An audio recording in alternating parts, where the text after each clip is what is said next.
Zee 24 तास एक पाऊल पुढे। मुंबई आणि गर्दीने खचाखच भरलेल्या लोकल आणि त्याला दिलेलं एक गोंडस नाव म्हणजे मुंबईची लाईफलाईन।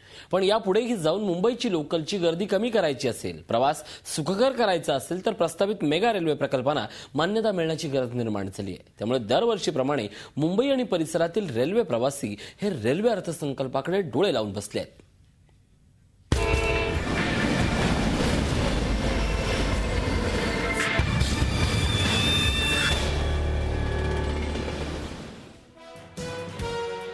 मुंबई आणि परिसरातील लोकल प्रवास सुखकर होण्यासाठी एमयूडीपी अंतर्गत विविध प्रकल्प सुरू आहेत।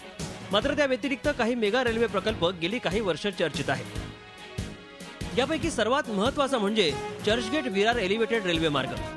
या प्रकल्पाचा आराखडा तयार असून अर्थसंकल्पात या प्रकल्पाला मान्यता मिळणं आवश्यक आहे। त्याचबरोबर नव्या विमानतळामुळे नवी मुंबईची वाढती गर्दी लक्षात घेता सीएसटी पनवेल जलद एलिव्हेटेड मार्गाचा गांभीर्यानं विचार केला जातोय। या दोन प्रकल्पांमुळे सीएसटी कल्याण एलिव्हेटेड रेल्वे मार्गाची मागणी पुढे रेटण्यात येते। कर्जत पनवेल मार्गावर लोकल वाहतूक सुरू करण्याची मागणी गेले कित्येक दिवस केली जाते।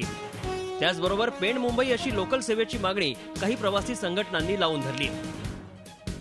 मुंबई महानगर प्रदेशातली वाढती गर्दी लक्षात घेता हे प्रकल्प मार्गी लागणं अत्यंत आवश्यक आहे। रिमॉडेलिंग झालेला आहे।